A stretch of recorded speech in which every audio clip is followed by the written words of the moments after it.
Sir ನಾವು create ಮಾಡಿದ app crack ಆಗಿದೆ ಸರ್. ನಾವು ಅದಕ್ಕೆ ಇನ್ವೆಸ್ಟ್ ಮಾಡಿದ ಅಷ್ಟು ಅಮೌಂಟು ಹೋದಾಗೆ ಸರ್.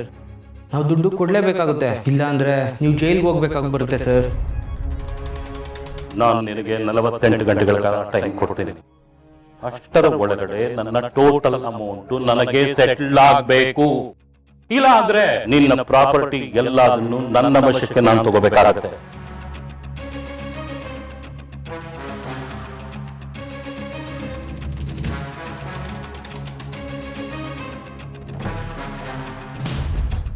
ಓಕೆ ಸರ್, ಅಲ್ಲ ಇನ್ನೂ 3 days ಟೈಮ್ ಇತ್ತಲ್ಲ ಸರ್, ನಾನು ಅಮೌಂಟ್ ಸೆಟಲ್ ಮಾಡ್ತೀನಿ ಅಂತ ಹೇಳಿದ್ದೆ. ನೀವು ಯಾಕೆ ಮನೆ ತನಕ ಬರೋಕೆ ಹೋದ್ರಿ?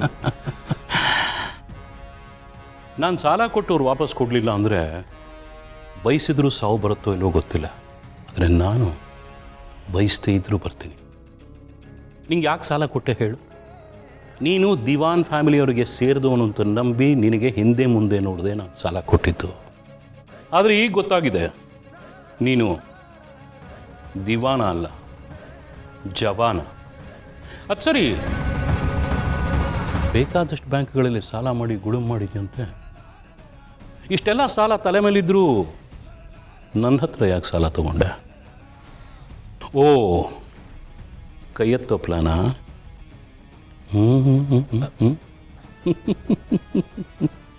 ನೋಡು, ನನಗೆ ನಿನ್ನ ಮೇಲೆ ನಂಬಿಕೆ ಅನ್ನೋದು ಒಂದು ಪಿಡುಗಾಸ್ನಷ್ಟು ಇಲ್ಲ.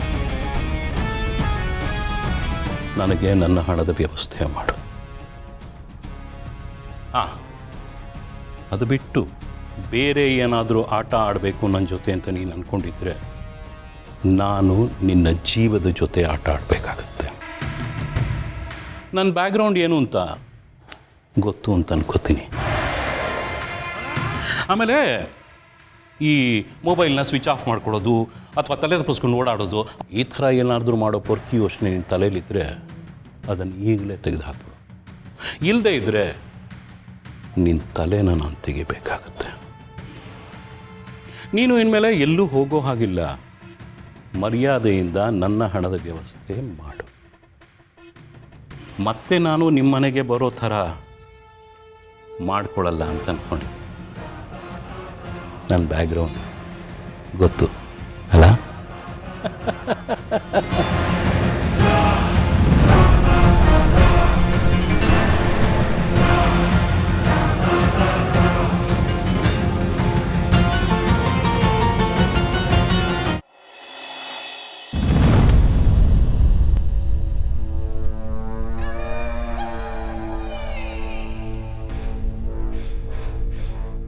ನೀನು ಇನ್ಮೇಲೆ ಎಲ್ಲೂ ಹೋಗೋ ಹಾಗಿಲ್ಲ.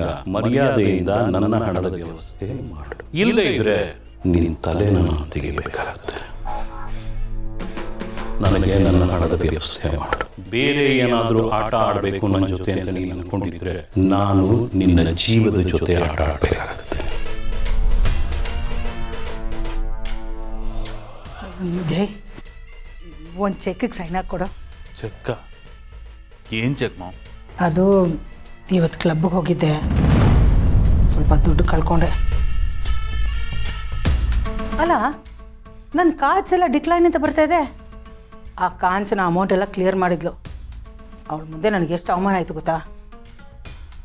ಏನು ಮಾಮ್, ಯಾವ ಟೈಮಲ್ಲಿ ಎಂತ ಮಾತಾಡ್ತಿದ್ಯಾ ಗೊತ್ತಾ ನೀನು? ಮನೇಲಿ ಎಂಥ ಪರಿಸ್ಥಿತಿ ಇದೆ ಅಂತ ಗೊತ್ತಾ ನಿನಗೆ? ಪರದಾಡ್ತಾ ಇದ್ದೀನಿ ನಾನಿಲ್ಲಿ. ಇಂಥ ಟೈಮಲ್ಲಿ ಹೋಗಿ ಕ್ಲಬ್ಬಲ್ಲಿ ಸೋತ್ಬಿಟ್ಟು ಬಂದಿದೆಯಲ್ಲ, ಈ ಶೋಕಿ ಎಲ್ಲ ಬೇಕಾ ಮಾಮ್? ನಾನಾದರೂ ಏನು ಮಾಡಲಿ, ನನಗೂ ಟೆನ್ಷನ್ ಇದೆ.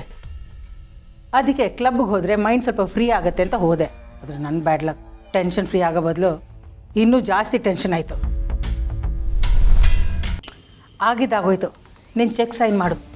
ಮೊದಲು ಆ ಕಾಂಚನ ಮುಖಕ್ಕೆ ಬಿಸಾಕಬೇಕು. ಎಷ್ಟು? 3 ಕೋಟಿ.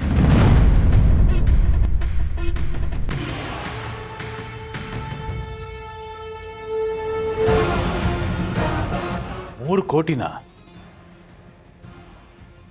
ತಲೆ ಸರಿ ಇದೆಯಾ ಮಾಮ್ ನಿನಗೆ? ಏನು ತಮಾಷೆ ಮಾಡ್ತಾ ಇದೆಯಾ? ನಾನು ಎಂಥ ಪರಿಸ್ಥಿತಿಲಿದ್ದೀನಿ ಗೊತ್ತಾ? ಏನು ಮಾಡ್ಲಪ್ಪ ಮುಂದಕ್ಕೆ ಅಂತ ಗೊತ್ತಾಗಿ ತಲೆ ಮೇಲೆ ಕೈ ಎತ್ಕೊಂಡು ಕೂತಿದ್ದೀನಿ. ಇಂಥ ಟೈಮಲ್ಲಿ ಬಂದು 3 ಕೋಟಿನ ಅವಳೆ 3,000 ಥರ ಕೇಳ್ತಿದ್ಯಲ್ಲ. ಆ ರೀತಿಯೆಲ್ಲ ಮಾತಾಡಬೇಡ ಜೈ. ಹೇಗಾದರೂ ಮಾಡಿ ಕ್ಲಿಯರ್ ಮಾಡೋ. ಇದು ನನ್ನ ಪ್ರೆಸ್ಟೇಜ್ ಪ್ರಶ್ನೆ. ನಿನ್ನ ಪ್ರೆಸ್ಟೀಜ್ ಮನೆ ಹಾಳಾಗೋಗ್ಲಿ ಮಾಮ್. ನಾನಿರೋಂಥ ಟೈಟ್ ಸಿಚುಯೇಷನ್ ಅಲ್ಲಿ 3 ಕೋಟಿ ಲಿಕ್ವಿಡ್ ಕ್ಯಾಶ್ ಇಲ್ಲ ನನ್ನ ಹತ್ರ. ಎಲ್ಲಿಂದ ತರಲಿ ನಾನು? ಏನು ಆಟ ಆಡ್ತಾ ಇದೆಯಾ? ನೋಡು ಮಾಮ್, ನನ್ನ ಪೊಸಿಷನ್ ಬಗ್ಗೆ ನಿಂಗೆ ಇನ್ನೂ ಗೊತ್ತಿಲ್ಲ. ತುಂಬಾ ಕ್ರಿಟಿಕಲ್ ಸಿಚುಯೇಷನ್ ಇದ್ದೀನಿ ನಾನು. ನೀನು ಕೈ ಮುಗಿದು ಕೇಳ್ಕೊತೀನಿ, ಬೇಕಂತ ಹೇಳಿ ಕಾಲಿಗೆ ಬಿದ್ದುಬಿಡ್ತೀನಿ. ದಯವಿಟ್ಟು ನನ್ನ ಏನು ಕೇಳಬೇಡ, ನನ್ನ ಯಾವ ದುಡ್ಡು ಕೊಡೋಕ್ಕಾಗೋದಿಲ್ಲ ಅಷ್ಟೇನೆ. ಜೈ ಹಾಗೆಲ್ಲ ಹೇಳ್ಬೇಡ ಕಣೋ. ನಿನ್ಗೆ ಅವ್ಳ ಬಗ್ಗೆ ಗೊತ್ತಿಲ್ಲ. ನಾನು ದುಡ್ಡು ಕೊಡಲಿಲ್ಲ ಅಂದರೆ ಸೀದಾ ಮನೆಗೆ ಬಂದ್ಬಿಡ್ತಾಳೆ ಕಣೋ. ಅಲ್ಲಾಗಿರೋ ಅವಮಾನ ಸಾಲದು ಅಂತ ಈಗ ಎಲ್ರ ಮುಂದೆನೂ ಅವಮಾನ ಆಗಬೇಕಾ? 3 ಕೋಟಿ ತಾನೆ, ಈ ಒಂದ್ಸಲ ಕೊಟ್ಬಿಡೋ. ಮತ್ತೆ ಈ ಥರ ರಿಪೀಟ್ ಆಗದಿರೋ ಥರ ನಾನು ನೋಡ್ಕೋತೀನಿ. ನೀನು ಕೇಳ್ತಾ ಇರೋದು 3 ಕೋಟಿ ಮಾಮ್, 3 ರೂಪಾಯಿ ಅಲ್ಲ. ಏನು ದುಡ್ಡಿನ ಗಿಡ ನೆಟ್ಟಿದ್ದೀನ ನಾನು ಕೇಳಿದ ತಕ್ಷಣ ತಂದ್ಕೊಡೋದಕ್ಕೆ, ಅಥವಾ ಬೇಡ್ಕೊಂಡ ತಕ್ಷಣ ಮೇಲಿಂದ ಉದುರ್ತಾ ಅದು? I am in a very horrible situation ma'am. ದಯವಿಟ್ಟು ಅರ್ಥ ಮಾಡ್ಕೋ. ದುಡ್ಡು ಹುಡ್ಸೋದು ಹೇಗಂತ ತಲೆ ಕೆಡ್ಸ್ಕೊಂಡು ಕೂತಿದ್ದೀನಿ ನಾನಿಲ್ಲಿ. ನೀನು ಏನೇ ಹೇಳೋ ಮಾಮ್, ಈ ಆಟಕ್ಕೆ ನಾನಿಲ್ಲ. ನನ್ನ ಕೈದೆಲ್ಲ ಸಾಧ್ಯ ಇಲ್ಲ. ಕ್ಲಿಯರ್ ಕಟ್ ಆಗಿ ಹೇಳ್ತಾ ಇದ್ದೀನಿ, ಯಾವ ದುಡ್ಡು ಕೊಡೋಕ್ಕಾಗಲ್ಲ. ಜೈ ಹೀಗೆಲ್ಲ ಹೇಳ್ಬೇಡ ಕಣೋ. ಈ ಆಸ್ತಿಯನ್ನು ನೀನೊಬ್ಬನೇ ಸಂಪಾದನೆ ಮಾಡಿದ್ದಲ್ಲ, ಗೌತಮ್ಗೆ ನನ್ನ ಮೇಲೆ ಪ್ರೀತಿ ಇರೋದ್ರಿಂದ ಕೊಟ್ಟಿದ್ದು. ನಾನು ಎಲ್ಲರೂ ಸರ್ಕಸ್ ಮಾಡಿ ಅದು ನಿನಗೆ ಬರೋ ಹಾಗೆ ಮಾಡಿದ್ದು. ನೀನು ನೋಡಿದರೆ ನನಗೆ ಕೈ ಎತ್ತೋ ಥರ ಕಾಣಿಸ್ತಾ ಇದೆಯಾ? 1000 ಕೋಟಿ ಆಸ್ತಿನ ನನ್ನ ಮಕ್ಕಳಿಗೆ ಸಿಗೋ ಥರ ಮಾಡಿದ್ದೀನಿ. ಅಂಥದ್ರಲ್ಲಿ 3 ಕೋಟಿಗೋಸ್ಕರ ನಾನು ಇಷ್ಟೆಲ್ಲ ಬೇಡ್ಕೋಬೇಕಾ? ಹಾಗಾದರೆ ನಾನು ಮಾಡಿದ್ಕೆಲ್ಲ ಬೆಲೆನೇ ಇಲ್ವಾ ಜೈ? ಸಾಕು ಬುಚ್ಚು ಮಾಮ್ ಬಾಯ್ನ. ಏನ್ ಮಾಡಿದ್ಯಾ ನೀನು? ಏನ್ ದಬಾಕಿದ್ಯಾ ಅಂತ ಮಾತಾಡ್ತಾ ಇದ್ಯಾ? ಏನ್ ಕಾಂಟ್ರಿಬ್ಯೂಷನ್ ಇದೆ ನಿಂದಲ್ಲಿ? ಫಸ್ಟ್ ಆಫ್ ಆಲ್ ಎಲ್ಲದನ್ನು ಮಾಡಿದ್ದು ನಾನು. ಅವ್ರುಗಳು ಮನೆಯಿಂದ ಹೊರಗಡೆ ಹೋಗೋಗಿ ಮಾಡಿದ್ದು ನಾನು. ಕೆಟ್ಟವನು ಅಂತ ಲೇಬಲ್ ಅನ್ಸ್ಕೊಂಡಿದ್ದು ನಾನು. ಮೇನ್ ವಿಲ್ಲನ್ ಅಂತ ಅನ್ಸ್ಕೊಂಡಿರೋನು ನಾನಿಲ್ಲಿ. ನಿಂತೇನಿದು ಬರೀ ಸಪೋರ್ಟಿಂಗ್ ಕ್ಯಾರೆಕ್ಟರ್ ಅಷ್ಟೇನೆ. ಎಲ್ಲ ಕೆಲಸನ ಮಾಡಿರೋದು ನಾನಾಗಿರುವಾಗ ಕ್ರೆಡಿಟ್ಸ್ ಎಲ್ಲ ನಿನಗೆ ಯಾಕೆ ಕೊಡ್ಬೇಕು ನಾನು? ನಾನ್ಸೆನ್ಸ್.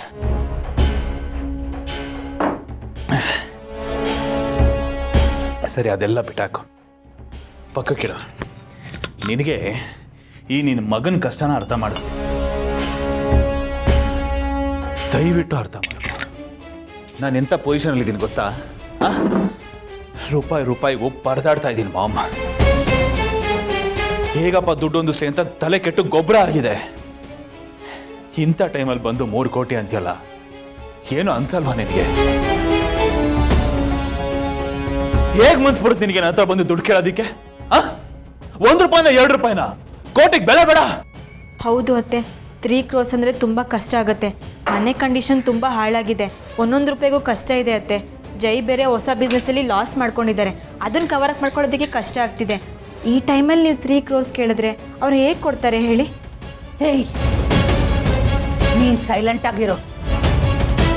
ನಾನು ನಿನ್ನ ಹತ್ರ ಮಾತಾಡ್ತಾ ಇಲ್ಲ. ನಿನಗೂ ಇದಕ್ಕೂ ಸಂಬಂಧ ಇಲ್ಲ.